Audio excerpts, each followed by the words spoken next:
આ દુનિયાની અંદર જો કોઈ ખોટું કામ કરતું હોય તો એ માત્ર સ્ત્રીઓ છે એવું આ પુરુષ પ્રધાન લોકોએ માની લીધું છે.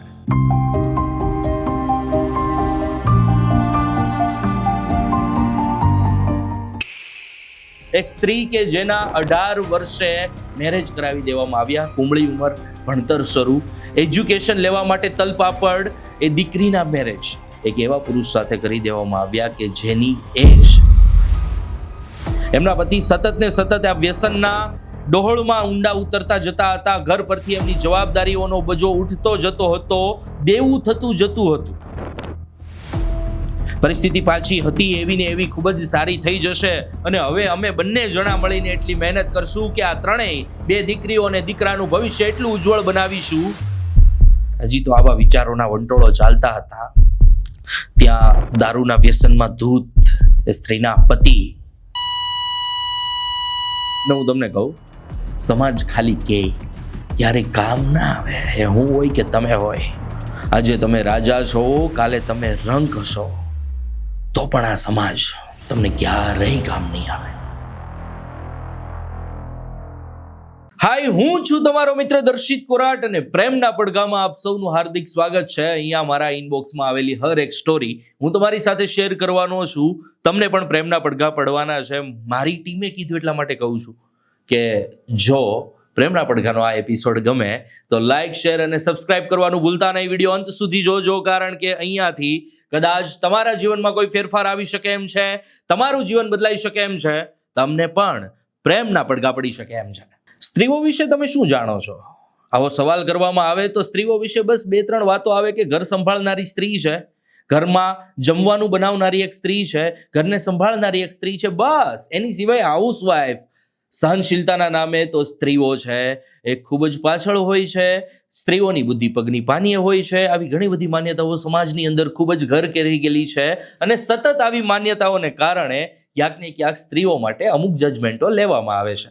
સ્ત્રીઓ અલગ કપડાં પહેરશે તો સમાજની દ્રષ્ટિએ ખરાબ છે, સ્ત્રી પોતાના રીતે જીવન જીવશે તો પણ સમાજની દ્રષ્ટિએ ખરાબ છે. આ દુનિયાની અંદર જો કોઈ ખોટું કામ કરતું હોય તો એ માત્ર સ્ત્રીઓ છે એવું આ પુરુષ પ્રધાન લોકોએ માની લીધું છે.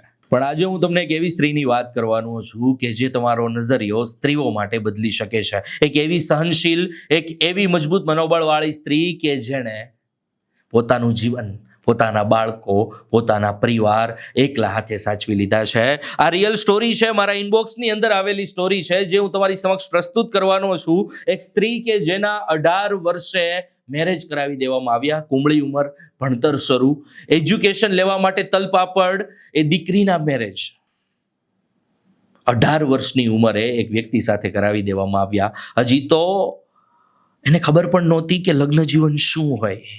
હજી તો એને ધીમે ધીમે સમજણનો એ દોર આવતો હતો કે લગ્ન જીવન કેવું હોય, શું હોય. એવા સમયે અસમંજસમાં એ વ્યક્તિના મેરેજ, એ સ્ત્રીના મેરેજ એક એવા પુરુષ સાથે કરી દેવામાં આવ્યા કે જેની એજ એ સ્ત્રી કરતા, એ દીકરી કરતા 5 વર્ષ મોટી હતી. 18 વર્ષની ઉંમર કે જે ઉંમરમાંથી આપણે બધા જ પસાર થયા છીએ. આપણને ખબર છે કે એ સમયે હજી આપણી બુદ્ધિ ક્ષમતા કેવડી હતી. હજી તો આપણે અસમંજસમાં હતા સંબંધોને સમજવામાં. એ સમયે જ્યારે આ દીકરીના મેરેજ કરી દેવામાં આવ્યા ત્યારે એમને લગ્ન જીવન વિશે વધારે કશું ખબર નહોતી. એમનો પરિવાર એટલો સુખી સંપન્ન નહોતો, સંઘર્ષશીલ પરિવાર હતો. માતા પિતાએ પણ એવું વિચાર્યું હશે કે આપણી દીકરીના આપણે સારા જગ્યા ઉપર મેરેજ કરાવી દઈએ. પણ વિધિના વિધાન કંઈક અલગ જ લખ્યા હતા. નાની ઉંમરમાં લગ્ન થઈ ગયા બાદ આ દીકરીએ એ સંઘર્ષની સફર ખેડી. શરૂઆતની અંદર બધું જ નોર્મલ ચાલતું હતું. ધીમે ધીમે ધીમે ધીમે એ તમામ વસ્તુઓ શરૂ થઈ કે જેનાથી એક સ્ત્રી શું હોઈ શકે ને એની આજે આપણને જાણ થવાની છે. ધીમે ધીમે લગ્ન જીવન આગળ વધતું હતું. નાની ઉંમરે સૌથી પહેલા આ સ્ત્રીએ એક બાળકીને જન્મ આપ્યો. ધીમે ધીમે આ લગ્ન જીવન આગળ વધતું ગયું તેમ તેમ તેમના પતિનું દારૂ પીવાનું વ્યસન સતત ને સતત વધતું ગયું. આ દારૂ પીવાનું વ્યસન એટલા હદે વધતું ગયું કે એનાથી એક પરિવાર બરબાદ થઈ ગયો. હું અહીંયા એમના હસબન્ડને બીજી કોઈ રીતે નથી કરતો અથવા તો હું સ્ટોરીમાં માલ મસાલો ઉમેરવા માટે એમ પણ નથી કહેતો કે એમના પતિ એમને દારૂ પીને મારતા હતા, એવું નહોતું. અહીંયા મારે મેઇન એ વસ્તુ સમજાવી છે કે એક વ્યસન કર્યા પછી એ વ્યસન જ્યારે આપણા જીવનની અંદર ઉતરી જાય, અને ખાસ કરીને દારૂ જેવા વ્યસન જ્યારે આપણા જીવનની અંદર ઉતરી જાય, ત્યારે એનાથી આપણું પરિવાર કેટલો બરબાદ થાય છે. ટેન્શન હોય, ગમે એવી પરિસ્થિતિ હોય, પણ આ દારૂના નામના વ્યસનથી આગું રહેવું શું કામ જરૂરી છે ને, એ અત્યારે આપણને ના સમજાય, બિકોઝ ઓફ અત્યારે આપણા ઉપર જવાબદારી નથી. પણ એક સમય એવો આવશે જ્યારે આપણો પરિવાર ઘડાશે. આપણા પરિવારની અંદર આપણા માતા પિતા, ભાઈ બહેન સિવાય પણ અન્ય વ્યક્તિઓ ઉમેરાશે. આપણા ઉપર જવાબદારી આવશે, ત્યારે આપણને સમજ પડશે કે આ વ્યસન પરિવાર માટે કેટલું હાનિકારક છે. એવું જ કંઈક આ સ્ત્રીના પરિવારની અંદર થયું. એમના પતિ સતત ને સતત આ વ્યસનના ડોહળમાં ઊંડા ઉતરતા જતા હતા. ઘર પરથી એમની જવાબદારીઓનો બોજો ઉઠતો જતો હતો, દેવું થતું જતું હતું. કામની જગ્યાએ જવામાં એમના પતિ મદપાનની અંદર વ્યસ્ત હતા. ધીમે ધીમે આવી પરિસ્થિતિની અંદર આમના પરિવારની અંદર એક બીજી દીકરીનો જન્મ થયો. હવે એક સિચ્યુએશન તો આખા ગુજરાતની અંદર ચાલે છે કે ઘરની અંદર 2 દીકરીઓ હોવી હજી આજની તારીખે એક રૂઢિગત સમાજ એ આને બોજો માને છે. દીકરો તો ઘરની અંદર હોવો જ જોઈએ, હજી પણ આપણા સમાજની આવી ક્યાંક ને ક્યાંક માન્યતા છે. એમાં પણ આવા રૂઢિગત સમાજની અંદર જ્યારે એક સ્ત્રી લગ્ન જીવનની અંદર આગળ વધતી હોય અને એમની 2 દીકરીઓ હોય, ત્યારે એમના ઉપર સતત પ્રેશર થતું હોય કે અમને સાચવવા વાળો અમારો એક વારસદાર અમને જોઈએ છે. એ જ પ્રેશર આ દંપતી ઉપર હતું, અને ખાસ કરીને તેમના પતિ ઉપર પણ હતું. અને આમાં એ વ્યસનનો મારો સતત ને સતત વધતો ગયો, આ દારૂનો મારો સતત ને સતત વધતો ગયો. તેમના પતિ બીમાર થતા ગયા, ઘરની જવાબદારીઓ ઉપરથી તેમનો હાથ ઉઠતો ગયો, દેવું થતું ગયું. એક પરિવાર, એક સારો ખુશાલ પરિવાર ધીમે ધીમે ધીમે ધીમે બરબાદ થતો ગયો. પતિના આ દારૂના વ્યસનથી ત્રસ્ત એ નાની ઉંમરની સ્ત્રી હવે પોતાની વેદનાઓ કોઈ સામે શેર કરી શકે એમ નહોતી, બિકોઝ ઓફ એમનો પરિવાર, એમનું પિયર એ ઓલરેડી એટલું ગરીબ હતું કે પોતાની દીકરીની જવાબદારી ઉપાડી શકે એવી સ્થિતિમાં નહોતું. કેવા જાય તો પણ આ સ્ત્રી કોના મોઢે કેવા જાય? એવા સમયે આ સ્ત્રીએ દ્રઢ નિશ્ચય કર્યો કે મારે મારી બંને દીકરીઓને શિક્ષિત કરવી છે, મારે મારું ઘર ચલાવવું છે, મારે આ ઘરની જવાબદારીઓ ઉપાડવી છે. એક રૂઢિગત સમાજની અંદર સ્ત્રીઓને કામ કરાવવું એટલે બહુ અઘરી બાબત થઈ જાય, પાપ જેવી બાબત થઈ જાય. આવા સમયે એમના પતિ છે એ આ વ્યસનમાં ધૂત હતા. કમાણી બધી કોરીને ખવાઈ ગઈ હતી. એવા સમયે આ સ્ત્રીએ પોતાના પરિવારના ભરણ પોષણની જવાબદારી ઉપાડી અને નાનું મોટું કામ કરવાનું શરૂ કર્યું. કોઈકના ઘરે જઈને રસોઈ બનાવવાનું, તો કોઈકના ઘરે જઈને વાસણ સાફ કરવાનું. મેં વિડીયોની શરૂઆતમાં જ કીધું કે પરિવાર ખૂબ જ ગરીબ, એવી પરિસ્થિતિની અંદર કે તેમનું ખાવાની વ્યવસ્થા પણ માંડ થતી હોય. આવા પરિવારમાંથી જ્યારે કોઈ સ્ત્રી આવતી હોય ત્યારે ઓબ્વિયસ છે કે બીજા બધા વ્યક્તિઓ એમની જવાબદારી ના ઉપાડે. એવા સમયે આ સ્ત્રીએ પોતાના પરિવારની જવાબદારી પોતાના શિરે ચડાવી અને આવું રસોઈનું સાથે સાથે વાસણ ઘસવાનું નાનું મોટું કામ શરૂ કર્યું. પરિવાર મહેનતથી ચાલતો હતો. ધીમે ધીમે એમને ત્યાં એક પુત્ર રત્નનો જન્મ થયો. એમના પરિવારને જે જોતું હતું એ મળી ગયું. 2 દીકરી અને એક પુત્ર. હવે અહીંયાથી એ સ્ત્રીને એમ હતું કે હવે તો આપણું જીવન પાછું સરખું થઈ જશે. પરિસ્થિતિ પાછી હતી એવી ને એવી ખૂબ જ સારી થઈ જશે, અને હવે અમે બંને જણા મળીને એટલી મહેનત કરશું કે આ ત્રણેય 2 દીકરીઓ અને દીકરાનું ભવિષ્ય એટલું ઉજ્જવળ બનાવીશું કે આપણને આ પરિસ્થિતિમાંથી બહાર લાવવાની જવાબદારી આ બંને દીકરી અને એક દીકરી ઉપર રહેશે. હજી તો આવા વિચારોના વંટોળો ચાલતા હતા, ત્યાં દારૂના વ્યસનમાં ધૂત એ સ્ત્રીના પતિ, એમનું લીવર એ ફેલ થયું અને એ મૃત્યુ પામ્યા. આ પરિવાર ઉપર એક નોંધારી આફત આવીને પડી ગઈ. એક 14 વર્ષની દીકરી, એક 12 વર્ષની દીકરી અને એક જન્મ થયેલો કુમળો એમનો દીકરો. આમની જવાબદારી હવે આ એક સ્ત્રી ઉપર આવીને ઊભી રહી.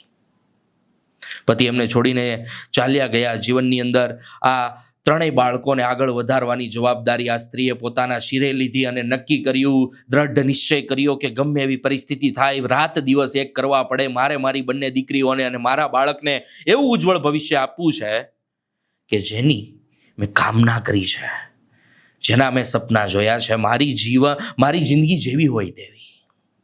પણ મારા બાળકોની જિંદગી બગડવા નહીં દઉં. સ્ત્રીની ઉંમર એટલી નહોતી, સ્ત્રીની એજ એટલી નહોતી. યુવા વયની એજ હતી કે જેની અંદર એ સ્ત્રી બીજા લગ્ન કરી શકત. બટ એમને પોતાના 3 બાળકોનું વિચાર્યું કે આ 3 બાળકો જ હવે મારું જીવન છે, આ 3 બાળકોનું ભવિષ્ય જ મારો ધ્યેય છે, અને આ 3 બાળકો ઉજ્જવળ બને એ જ મારું સપનું છે. વિચાર તો કરો. મને નથી લાગતું કે કોઈ પુરુષ આ રીતે ટકી શકે. એટલે જ કહું છું, આ સ્ત્રી છે ભાઈ, આ સ્ત્રી છે, પુરુષો કરતા વધારે સહન શક્તિ રાખે છે. હું સ્વીકારું છું, કારણ કે એક પુરુષ તરીકે આપણે આ ના કરી શકીએ એ માનવું જોઈએ. આ 3 બાળકોની જવાબદારી પોતાના શિરે લઈ અને આ સ્ત્રી કામ ગોતવા નીકળે છે. સવારે વહેલા 5 વાગે જાગીને એક જગ્યાએ કામ પર જાય છે, ત્યાંથી 10 વાગે આવીને એક બીજા કામ પર જાય છે, ત્યાં 6 વાગ્યા સુધી કામ કરે છે, અને 6 વાગે ત્યાંથી રજા લઈ ઘરે આવે છે, અને ઘરે આવીને આજુબાજુના જે બહેનો એમને સીવવાનું એટલે કે સીવણ કામ આપીને જાય એ કામ કરે છે. દિવસની અંદર 3 કામ કરી, પૈસા ભેગા કરી, રૂપિયા ભેગા કરી, પોતાના બાળકોના શિક્ષણ માટે, પોતાના બાળકોના ભરણ પોષણ માટે આ સ્ત્રી સતત ને સતત આગળ વધે છે. ને હું તમને કહું, સમાજ ખાલી કે ક્યારે કામ ના આવે, એ હું હોય કે તમે હોય. આજે તમે રાજા છો, કાલે તમે રંક હશો, તો પણ આ સમાજ તમને ક્યારેય કામ નહીં આવે. સમાજની અંદર એવા બહુ જૂજ લોકો રહ્યા છે કે જે લોકોની પરિસ્થિતિ સમજે, લોકોની સાથે ઊભા રહેતા હોય, અને ઘણી બધી વખત તો આવા સારા લોકોને જ લોકો બદનામ કરી મૂકે. આ વાસ્તવિકતા છે. એટલે છેવટે સમાજની અંદર કોઈ સારું વ્યક્તિ વધે જ નહીં. શું લાગે, આ સ્ત્રીના આજુબાજુમાં કોઈ પરિવાર નહીં હોય, એમના કોઈ સગા સંબંધીઓ નહીં હોય કે જે એક બાળકોની જવાબદારી ઉપાડી શકે? પણ નહીં, કોઈએ કશું કર્યું જ નહીં. બટ આ સ્ત્રીના ઈરાદા મજબૂત હતા, આ સ્ત્રીનું મનોબળ મજબૂત હતું કે નહીં, મારા બાળકો માટે તો મારે આગળ વધવું જ જોશે. આ રિયલ સ્ટોરી છે. આ વિડીયો શૂટ થાય છે ને ત્યારે એ સ્ત્રી અત્યારે સીવણ કામ કરતા હશે. પરિસ્થિતિ મારે તમારી સમક્ષ મૂકવી છે. શું કામ ખબર? મેં મારા મમ્મીને જોયા છે મારા માટે કામ કરતા.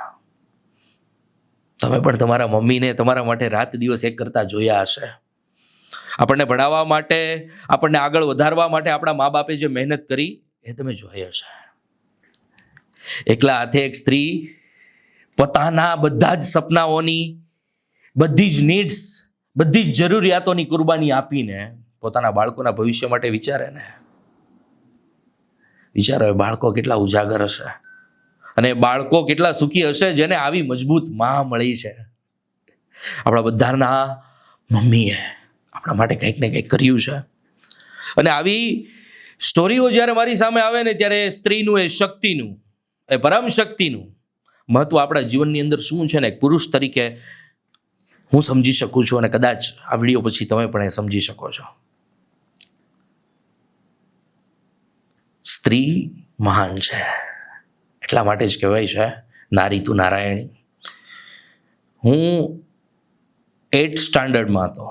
હું સ્વામિનારાયણ ગુરુકુલ વેડ રોડનો વિદ્યાર્થી, અને ત્યારે ફર્સ્ટ ટાઈમ ગુરુકુલની અંદર સ્ટ્રક્ચર એવું હોય કે ત્યાં બધા પુરુષો જ અભ્યાસ કરે. તો એ પુરુષોની વચ્ચે મેં મારા લાઈફની ફર્સ્ટ ઇલેક્યુશન કોમ્પિટિશન એટલે કે વક્તૃત્વ સ્પર્ધા મેં ત્યાં કરેલી 8મા ધોરણની અંદર, અને ત્યાં મારું પહેલું ભાષણ નારી તું નારાયણી ઉપર હતું. ત્યારે પણ આ જ પોઈન્ટ ઓફ વ્યૂ હતા અને આજે પણ આ જ પોઈન્ટ ઓફ વ્યૂ છે. ત્યારે સમજવું અઘરું હતું, પણ આજે સમજી શકો એમ છો કે આપણા જીવનની અંદર સ્ત્રીઓનું મહત્વ શું છે. આઈ નો કે તમારા માટે પણ અઘરું છે, બટ વેલ્યુ આપી જોશે એ સ્ત્રીને અને સંઘર્ષ કરતી હરેક સ્ત્રીને. અને સેલ્યુટ છે એવી હરેક માને કે જેને પોતાની જરૂરિયાતો, પોતાના સપનાઓ બધાની કુરબાની આપી દીધી પોતાના બાળકોના ઉજ્જવળ ભવિષ્ય માટે. સેલ્યુટ છે એ તમામ વિધવા બહેનોને કે જેમણે બીજી વાર પોતાનું ભવિષ્ય, પોતાનું લગ્ન જીવન શરૂ કરવાનું વિચારવા કરતાં પોતાના બાળકોના ઉજ્જવળ ભવિષ્ય માટે વિચાર્યું. આપ સૌનો ખૂબ ખૂબ આભાર. કદાચ આ વિડીયોની અંદરથી પુરુષોને સ્ત્રીનું મહત્વ સમજાય અને સ્ત્રીઓને એ સમજાય કે આપણે કેટલું મજબૂત બનવાનું છે અને આપણે જીવનની અંદર કેટલું આગળ વધવાનું છે. આપ સૌનો ખૂબ ખૂબ આભાર. પ્રેમના પડઘાનો આ એપિસોડ કદાચ તમને ગમ્યો હોય તો પણ ઠીક છે, અને ન ગમ્યો હોય તો તમે મારા ઇન્સ્ટાગ્રામ પેજ પર આવી અને મને સજેશન આપી શકો છો. સજેશન આવકાર્ય છે. આપ સૌનો ખૂબ ખૂબ આભાર.